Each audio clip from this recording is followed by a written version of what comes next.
Where are you fellas from? Uranus. Hello to my air signs Libra, Aquarius and Gemini. Welcome to the Leo new moon. You'll find the timestamps for your rising sign listed below. Hello Libra rising, welcome to your horoscope for the new moon in Leo, happening on August the 16th at 7:38 p.m. if you're in the southern hemisphere with me. So Libra rising, I would like you to close your eyes and to think about the human condition. Stay with me.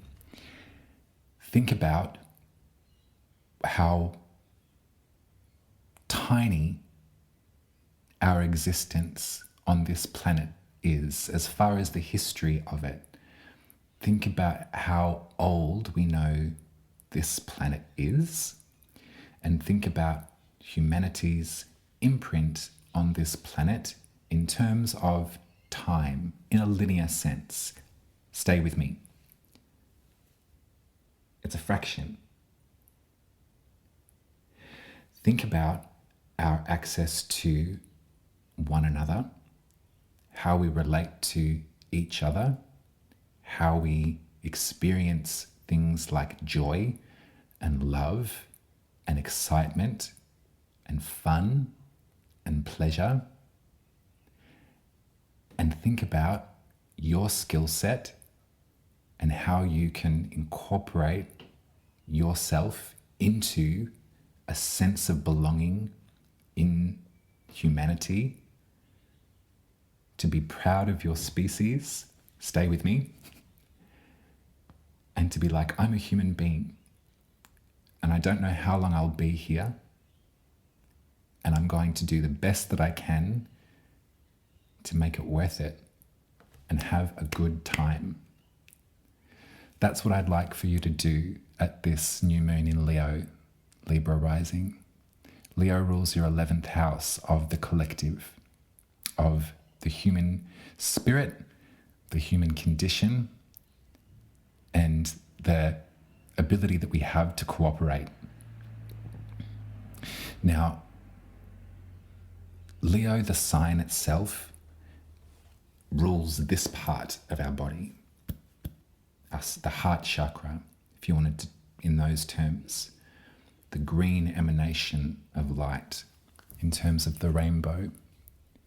Leo is so proud and bold and bolshy and dramatic and gorgeous because they want us all to be proud and bolshy and gorgeous. Leo relishes in the idea of us all having a sense of pride about our lives. I think that you've got a real power at this one, Libra rising. And I think that if we really work with this black night and the energy that's left over on the planet, I think that you can look out and you can wish the best for everyone. And you can probably imagine what heaven looks like for you, or utopia, or world peace. And you can do everything that you can at this new moon to bring it on home. It's only a fantasy when you keep it to yourself, right? You've got these ideas of how to steer this ship into somewhere beautiful.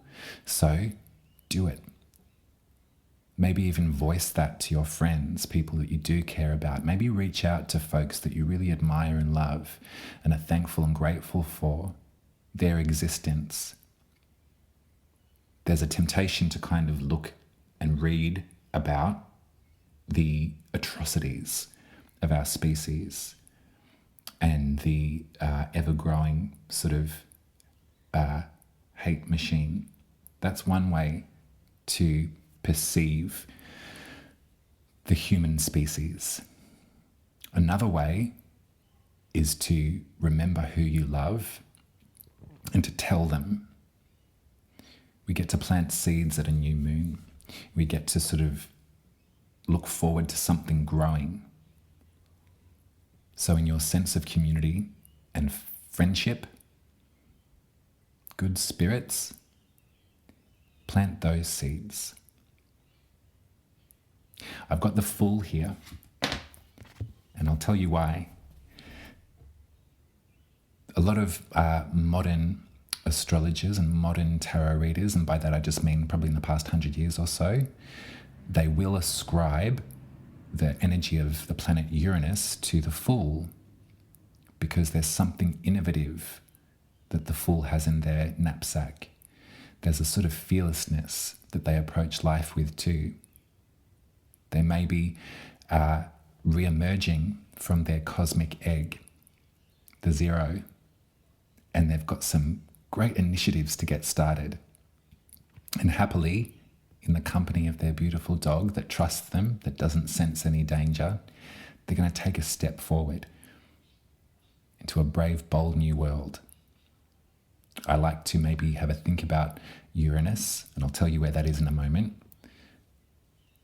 But I'd like to think about this in terms of your new moon manifestation in Leo. I'll tell you why in a minute. Because there's innovation here that is going to help us move through this period of history and come out the other side. Uranus has been in Taurus, the sign that rules your 8th house of intense connection and grief, since like 2018. And so, because it's an outer planet, we don't always feel its influence. However, when it comes into exact configuration with other energies in the solar system, that's when we make mention. So Uranus, along with that north node as well, remember it's just moved, but this sort of like pressure in your grief house, this pressure and invitation to revitalize the way that you feel bound to the energy of somebody else, the way that you feel obligated to them, perhaps. Uranus has been, since 2018-19, giving you another perspective on this. And at this new moon in Leo, in your 11th house of friendship and good fortune in the human species, there's a square, it's an exact one, 23 degrees to 23 degrees. So we're talking the Fool again.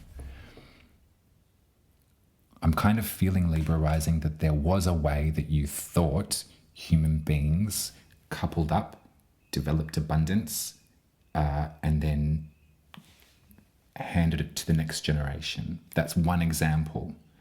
Another example is the kind of contracts that we feel that we sign to our family, or we feel that we sign to our bloodline, perhaps. How our resourcefulness, how our resources are obligated to other people, or we feel that other resources, we are obliged to them. You can see there's a pivot here that I'm feeling, Libra rising. There's a pivot to a sense of community and belonging and friendship that I really feel quite strongly at this new moon in Leo. And I wore my Julia Roberts dress to be confident enough to say so. What was going on in 2018 and 2019 in regard to the way that you feel bound to other individuals? And how has Uranus, how has the Fool been gently but confidently helping you unpick some of that? And is there something that we can pivot to the community, or even a sense of cooperative interaction? I'm not talking about this. I'm talking about an energetic field. I'm talking about standing up for what you believe in, standing up for those that you feel could do with a bit of support. It's something to do with wishing and wanting and hoping for the best for everyone. It's something that's innate in you, Libra rising. That reluctance to engage in discord, it's fine. It's fine. But the kind of retreat and hiding away from discord and waiting until the coast is clear, or waiting until they've stopped arguing, it's not going to serve you. It's not something that this new moon is asking of you. That's the pressure from the Fool. That's the pressure from Uranus. The other beautiful support that's coming from someone that we may not expect is between Uranus, the Fool, and Mars, the Tower. So a few hours after this new moon in your 11th house, your sense of belonging, Mars in Virgo in your 12th house of your hidden private world, perhaps a place that's been sort of heating up over the last couple of weeks. You've been feeling a sort of like bravery in terms of stuff that you've kept hidden that you maybe haven't been able to deal with. Now you're sort of feeling that you can. It might be something profoundly spiritual. It might be something that sort of is just the downloads are being given, handed to you on a platter. Doesn't have to be that sort of esoteric, though. It might just be something that you've worked on. Your inner work is like something to be proud of. This boldness and this sort of like, almost like it's like an encouragement to just roll with it. It's like, go with it. This is supporting Uranus in your 8th house. There's a conversation between your 8th house and your 12th house at this new moon, Leo, and it's really remarkable. And it's like strange bedfellows, you know. But there's something here that is disintegrating. In the tarot, if you like to look at pictures, the tower is a great image to kind of remember what the energy of Mars might bring about. And if we trust that whatever this was built on unstable foundations and it had to go, then it's going to go. We get to start again whenever we want to in this life, Libra rising. I know that for a fact. I've started again multiple times from nothing. And it feels good when we shake ourselves out of something that wasn't aligning with our principles or our perspective as well, how we were considering ourselves in this life. That was just kind of mean-spirited and wasn't the truth. Maybe it was a sort of bank up of what has been said to us from other folks. Who knows? The 12th house is about the hidden world. It's about stuff that we don't really talk about and stuff that we sort of harbor and keep. So this is where Mars is being like, get it off your chest, get it out. I'm going to get some cards to finish this one off, Libra. I do understand it's kind of like when you witness what human beings are capable of, the cruelty, and then you sort of simplify it and sort of align yourself with the species and then be like, oh, we're all just bacteria on the face of this planet. We're all horrible, horrible, horrible, selfish little gremlins that, you know, will get what's coming to us. That's no way to live. That's no way to live. It's tempting to think that way, and I really understand that. But I think that at this new moon in Leo, that's something that we can work through. And I feel that you're going on a trip. I feel that there's something that has been yanking your chain for ages now, and you can't deny it anymore. There's been the question you've been asking yourself, am I going to live this version of a life? Am I going to live a life half lived? Am I going to set down all of my hope and dreams, my hopes and dreams? I want to put them to bed. And you've decided to yourself, Libra rising, no, I can't do that. If I do that, then I'm just going to disappear. And this thing that you've been thinking about, this sort of seed, you're going to plant that and it's going to grow into something really gorgeous. And I think probably now is the time for you to consider the human condition, the human species, a sense of belonging and cooperative friendship, and that seed, and take the journey. Build yourself up a protective barrier, boundaries, perfect, and move towards your goal now, Libra. You don't actually owe us anything, but you owe it to yourself to hold on to hope. And those ideas that you were having weren't stupid. They were really, really beautiful. They were really kind and caring. So move towards that. Move towards that. Move towards where the soil is fresh and fertile. There's a lot of it. Feels sometimes like we're all sort of choking on pollution. But really, when you get out there and you actually smell the dirt, there's nothing sweeter. So go. Go, go, go. Take your little knapsack full of seeds. Take your little puppy dog and get it started. Get back in love with human beings. Because some of us are quite cool. That's your reading, Libra rising. I hope it was valuable. Enjoy the new moon in Leo. Enjoy it. Feel the potential. It's a fresh start. Feel that for yourself. If you're still here with me, throw me a lion in the comments, won't you? If you'd like your birth chart read by me, it looks something like this. You can head to umaruby.com and I'll be happy to read your chart for you.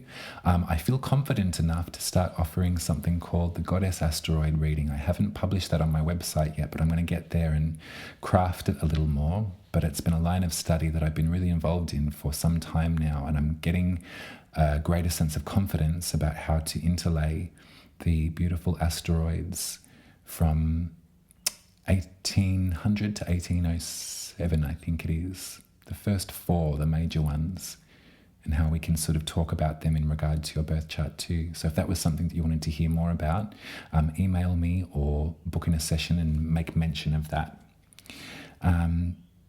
You can tip me at buymeacoffee.com/umaruby, and I'll be with you in 2 weeks, and we're going to discuss the super blue full moon in Pisces. So this one is called a blue moon because it's the second full moon in a month. So it's going to be massive. I look forward to it. Libra rising, take it easy. I love you. Bye. Hello, Aquarius rising. Welcome to your horoscope for the new moon in Leo, happening on August the 16th at 7:38 p.m. if you're in the southern hemisphere with me. So we're taking a little journey back to your 7th house, Aquarius rising. We're going to think about your relationships, how you relate to other people, your nearest and dearest romantic lovers, also how you cooperate in business with your clients, etc., etc. The 7th house encapsulates everyone that we kind of would consider to be an intimate bond. And a new moon in this house is our moment that we get to ask for what we would like to see occur in that world for us. It's been hectic, hasn't it? And you've done super, super well. And things are really going to get better. I feel that quite strongly, Aquarius rising. When we think about Leo, we think about someone who is really vibrant and confident and hot and present and available.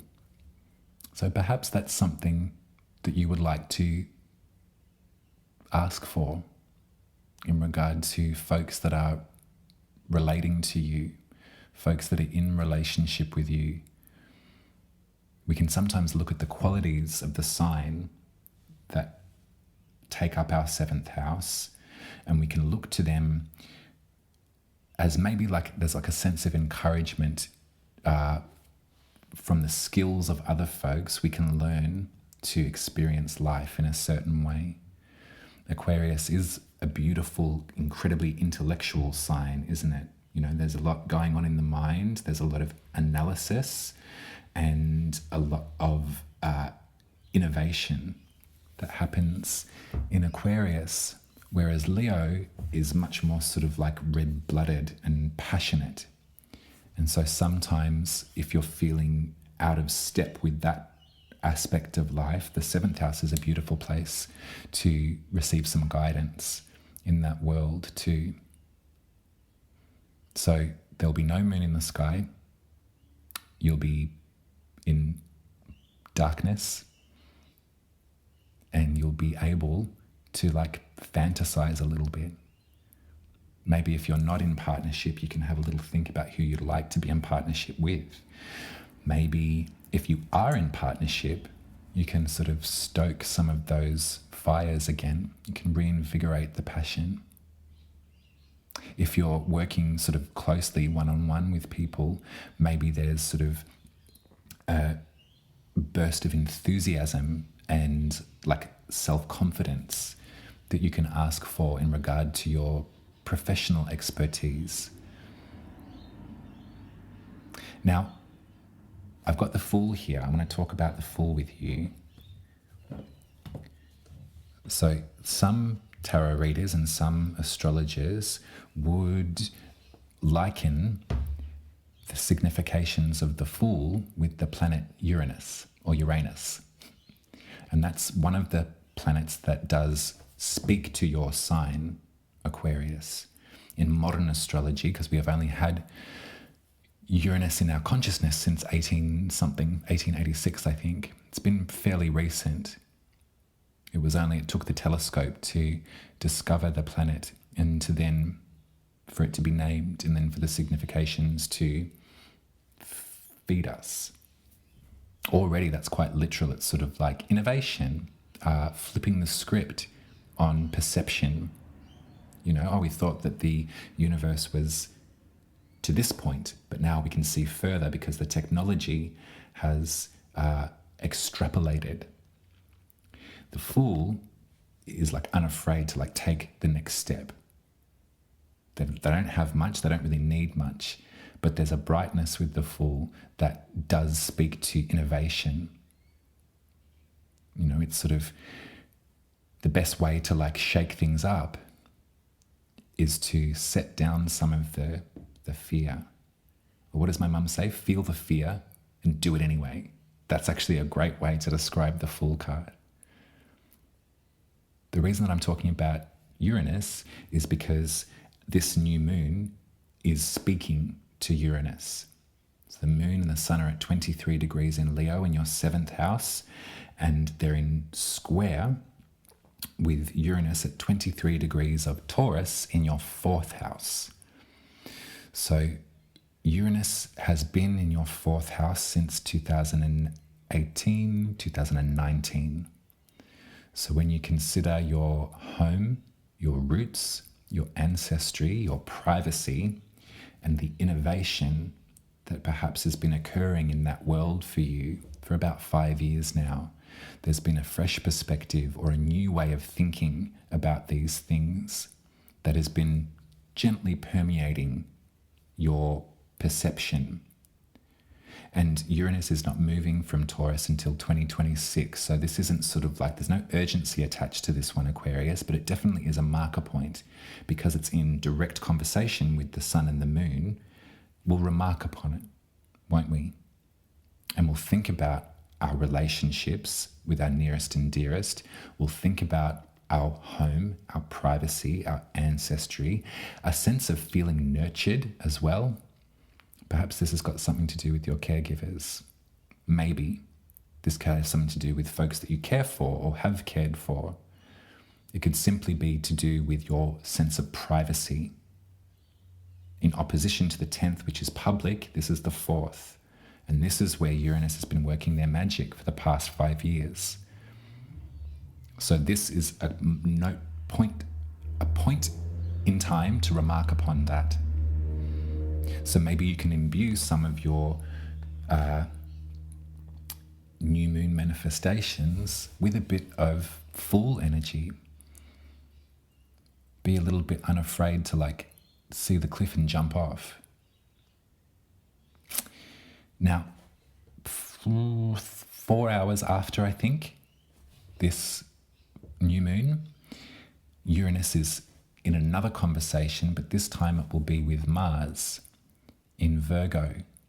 So there'll be an exact trine support with Mars at 23 degrees of Virgo with Uranus at 23 degrees in Taurus. And Virgo for you rules your 8th house, Aquarius rising. And this is the house of contracts, of sacred bonds, of grief, and of shared resources. Mars can get us angry sometimes. Mars can kind of bring up a bunch of tension that we've been suppressing. Things may have felt a little bit hot around the individuals that you feel obligated to at this time. But because it's support, there's a conversation that's occurring between that sentiment, that sentiment of obligation, and your privacy and your happiness. How you close the door and settle in for the night with peace and clarity that's different to the way things used to be. Perhaps this moment in time will be,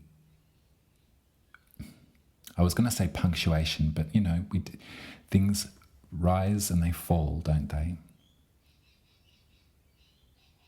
It's an ongoing project, especially when it comes to self-respect with those that we are obligated to. At this point in time is for you to, wish I had a box of matches. I've got the fire going here. But yeah, rekindle is a word that just keeps coming to me, Aquarius. Rekindle, but not to sort of go back to the way that it was. It's to start afresh. Fire burns too.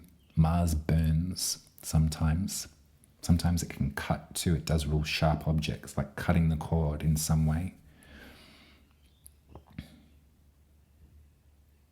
This is just a moment in time, Aquarius rising.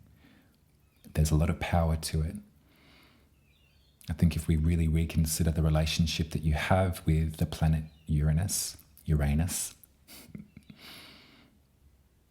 and the innovation that comes so naturally to you, the problem-solving skills that you have, and the kind of foresight to change things up if things aren't working. All of this, I think, is just great things to remember about your capability. And when we're doing our spell work in the 7th house, spare no expense. What colour's their hair? What colour are their eyes? What do they smell like? What does date night look like? All of that stuff. Go wild with it.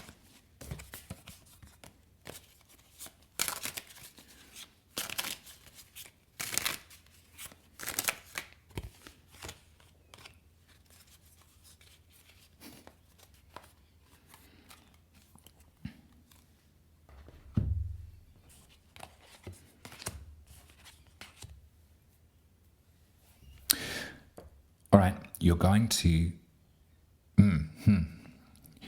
receive some sort of really emotional offer. Something's going to present itself to you from someone else. It feels like they're going to be wearing their heart on their sleeve. And it does feel like there's like some kind of reunion that's going to occur, or that there's going to be an offer to reunite that is coming your way, Aquarius rising. The Knight of Cups is definitely someone that doesn't mince words, and they definitely do feel a lot. And when prompted, they will write you love letters, and there'll be a lot of gushing going on here. I like the Knight of Cups. Stick with me though, my story gets better. The Three of Cups is the card of sort of reunion and great times past and coming back together after a time away and sort of spending quality time with someone that really, gets you. Reunion's the best word for it. This is all followed by the Seven of Swords. This is a lie. Someone's lying to you. Someone is telling you this stuff, and I don't know if it's this Knight of Cups, but like Seven of Swords is your vibe, Aquarius. That's one of your cards in the minor secrets. So you're probably really on it already. As far as platitudes, as far as shoulda, coulda, wouldas, as far as, apologies, maybe that's something that can sometimes, it's such a wonderful thing to be apologized to, and someone says, I'm so sorry for what I've done, and you can sort of register their regret and you feel vindicated because you're like, great, my feelings have been honored, amazing. If it's continual apology that time and time and time and time again is being offered after the same behavior is being presented, then, you tell me, Aquarius rising. But it sort of feels like a bit of a rut and a groove that you've found your way clear of.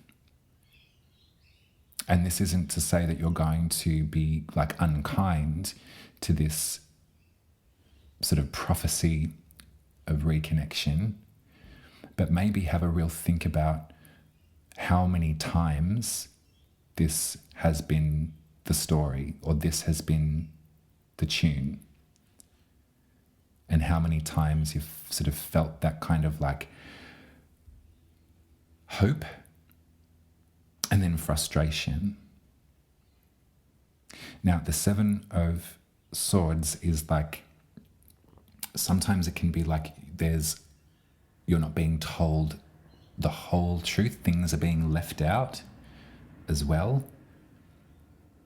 So I don't suspect that actually probably a new moon in Leo is not really the time to sort of cast accusations or anything like that, but it would be to sort of like pivot and really think about what it is that you hope for in relationship. What does a healthy, loving, powerful, passionate, trusting, courageous relationship look like to you now, Aquarius rising, now that we've been through a lot of this astrology and you're coming into yourself, you're preparing yourself for Pluto's re-entry into your first house, that feeling of like cosmic rebirth. You're different now, and it sort of feels like you don't really need this disappointment back in your life. Remember the Tower, as Mars does, they destroy something that was built on unstable foundations. I'm bringing up Mars because in the tarot, if you look at pictures and it's easier for you to remember what each planet means, this is a great card for Mars, like the Fool is for Uranus.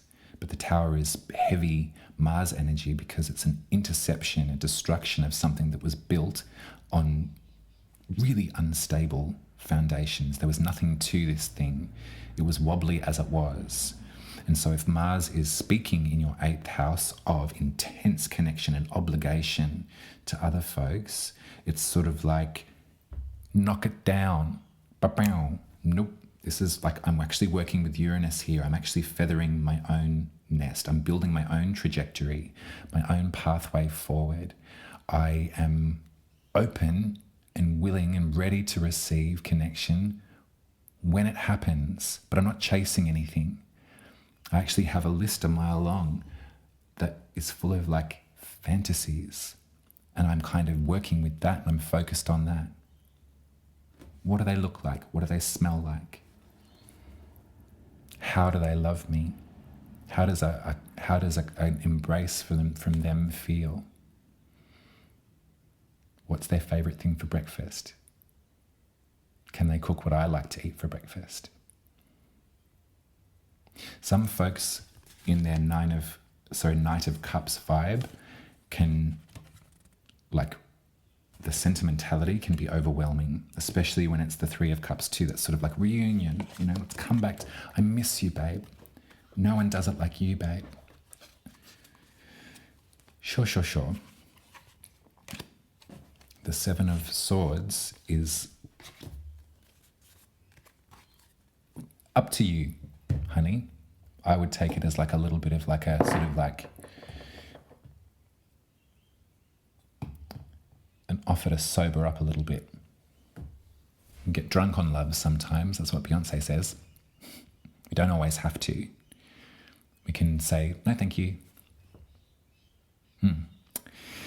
Well, that took a turn. Anyway, if you're still here with me, Aquarius Rising, please throw a lion in the comments. I would really appreciate that. Thank you very much for being here and listening to me guide you through. If you'd like your birth chart read, here's an example.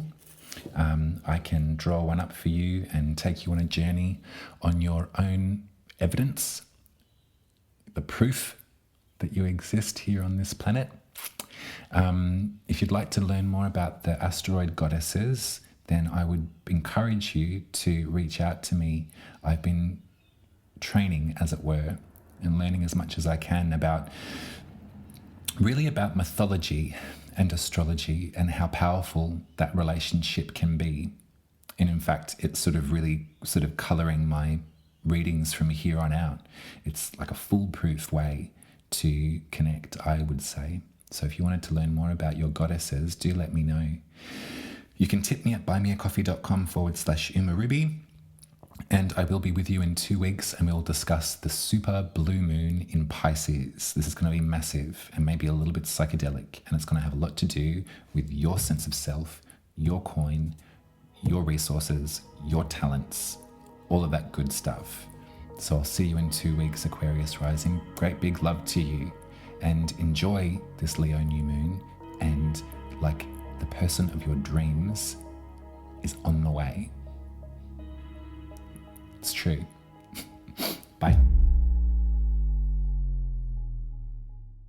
Hello, Gemini Rising. Welcome to your horoscope for the new moon in Leo, happening on August the 16th at 7:38 p.m. if you're in the Southern Hemisphere with me. Wow, this is going to be beautiful. Gemini Rising, this is going to be really, really lovely for you to get back in touch with your goddess. Leo rules your third house, and in Hellenistic astrology, the third house was the house of the goddess. It's where we enact private ritual. It's where we receive lessons in healing and support with voice rather than with academia. It's where we come into contact with folks that we trust and roll with in our neighborhood, and where we also pay thanks and give our thanks to those that have gone before, those that we see ourselves in their image. There's a lot of different ways that folks used to worship the gods and the goddesses in the classical civilizations. Countless different private, local forms of worship and celebration. So for a new moon to be happening here in your third house of the goddess, it'd be a great evening for you to reinvigorate your trust in your own rituals, your own sense of the language. If you're a tarot reader, or if you're interested in things like that, if you're interested in sharing a sort of sense of healing, or a sense of kind of even fun. I mean, there's a lot of kind of important, powerful, sacred work that can occur in the house of the goddess. There's also heaps of fun. Like, it's heaps of fun to sit cross-legged with a mate and read their tarot. It's heaps of fun to talk about your dreams with someone that you trust and care about. It's heaps of fun to open up in that way. When it comes to your sort of like local environment at the moment, a new moon in Leo would be a great time for you to, if you're not happy where you are at the moment, or you're longing to get back to the proverbial village, then this would be the perfect evening for you to do so, Gemini rising. If you want to think about where you fit in, where you feel most at home and most relaxed, what village are you looking for where you can enact your goddess rituals, then this would be the night to do it. Remember, the sign Leo is full of love, full of bright pride and confidence. And they kind of are so confident and bold because they wish for other folks to feel that way about themselves too. I'm not sure if you have been in contact with a Leo. Sometimes they can be, and especially in popular horoscopes and stuff, they can be criticized maybe for being a bit dramatic and a bit sort of like in your face. The essence of Leo is that it does come from here. So it is about kind of self-expression, being encouraged. They emanate from their heart, hoping that other folks will emanate from their heart back. Think about a lion. They like to travel in a pride, don't they? They like to travel in groups. They feel bold and confident when they're in company. That's something to do with that third house as well. Maybe there's something to do about your inner lion, or your sort of, you can let your mane down, in the right company. You can be the goddess that you are. You can worship the goddesses that you choose to in the right company. And maybe this is the moon, if it's not happening for you at the moment, is to sort of seek that out and to ask for it. Now, there's a couple of configurations that are happening at this moon that we'll talk about.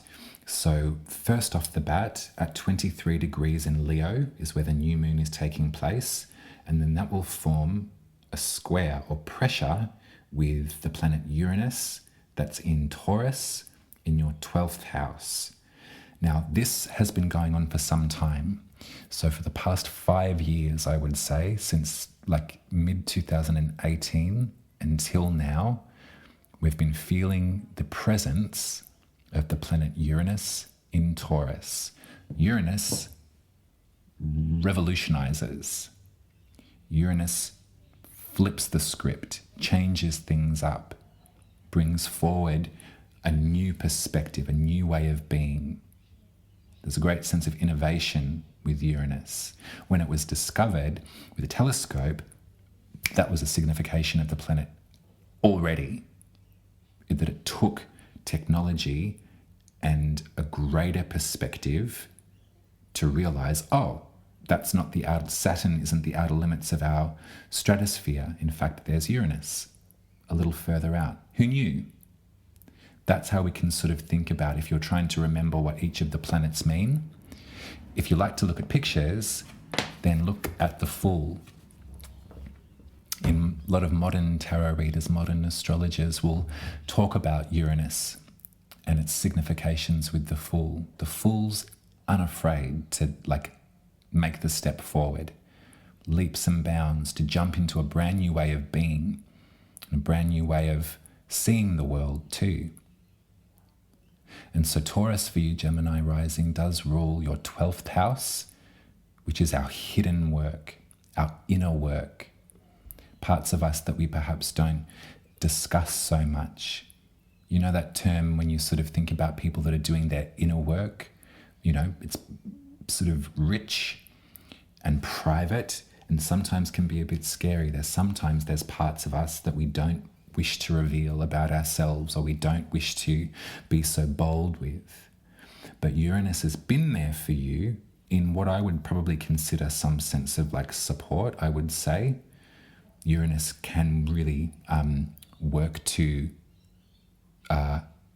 move things along.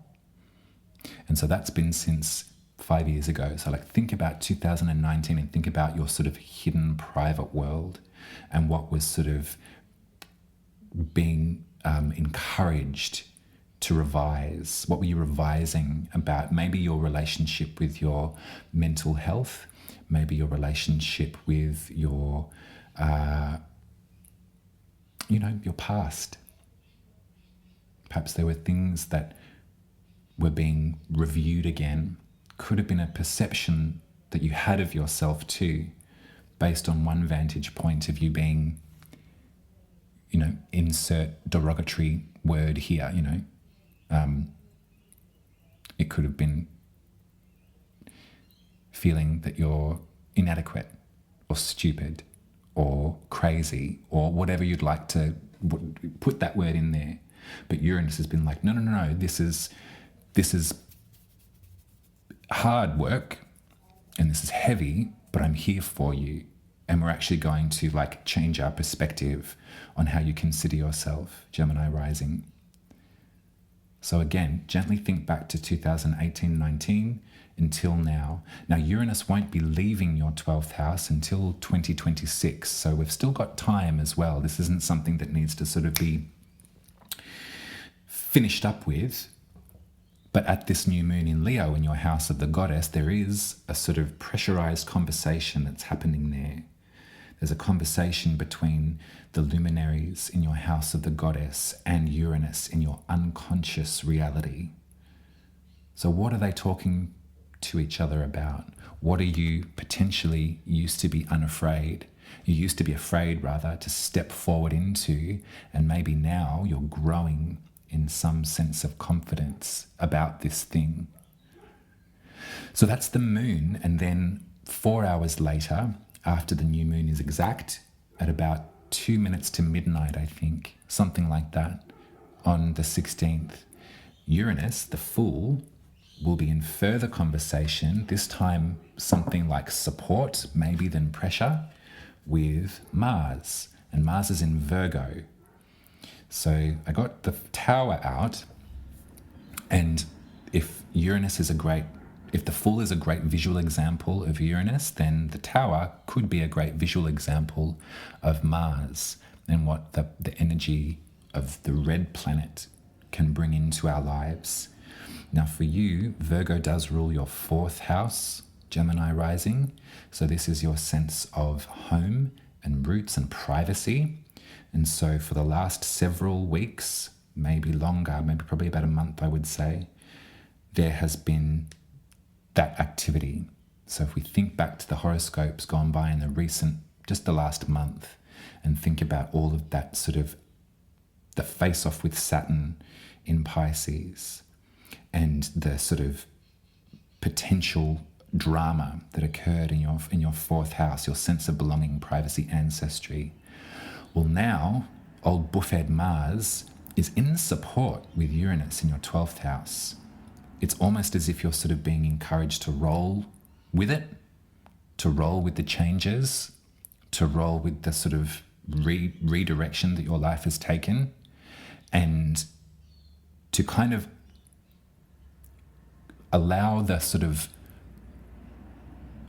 support to aid your vocal cords, to aid your voice box. There's things that perhaps are revealing themselves to you. The Fool in your 12th house is revealing to you that you're growing the confidence to talk about. Gently, gently.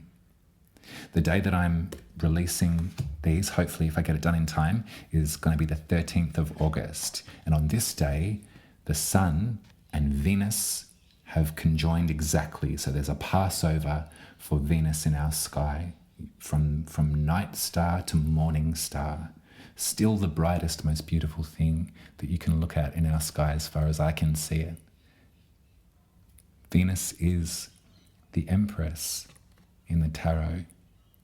There's a real sensuality and access to pleasure and beauty with Venus. And so this is in your 3rd house of the goddess. There's a crystallization, there's a clarity here in your 3rd house, Gemini rising, that hopefully you can enjoy in the lead up to this moon on Wednesday. I'm going to get used to some quick tarot because I'm running out of sand because I've been gas bagging too much. Yeah, quickly. I'll just get 3 cards and we'll see if I can round this out. The great thing about astrology is that the sort of investigation is endless. Really, you can learn about this for the rest of your life if you wanted to. You can learn about the tarot for the rest of your life too. Anything, whatever it takes to give you a moment with yourself that is clear and centered and a little bit relaxed too, to bring you back down to earth if things have been sort of tense. Okay. We're moving away from the fantasy, aren't we, Gemini? We're moving away from this sort of rainbow and like imagined perfection. There's something about the 10 of Cups which feels like a culmination and like an ending. We know in this life, just like a rainbow, that there is actually no end. If you zoom out far enough, you'll see that a rainbow is in fact a sphere, that there is no end. There's no end to sort of satisfaction or a culmination of emotional perfection. In this card, sometimes there's space enough for those credits to roll at the end of the movie. That's not how life works. And so we're moving from this, and there's been some sort of message that you've received that has been quite emotional, quite recently. It's been a sort of tender offer, a tender sort of entry into a different way of being, and also it's really sort of empathetic and kind. And I think that in this reading, you can trust that this offer is sincere and it's coming from someone that wishes the best for you. And hopefully with whatever conversation it is that you had with them, or whatever exchange, perhaps whatever potential of like vulnerability that was served up to you, you'll find the confidence again in your magic. The 8 of Wands is direct intention.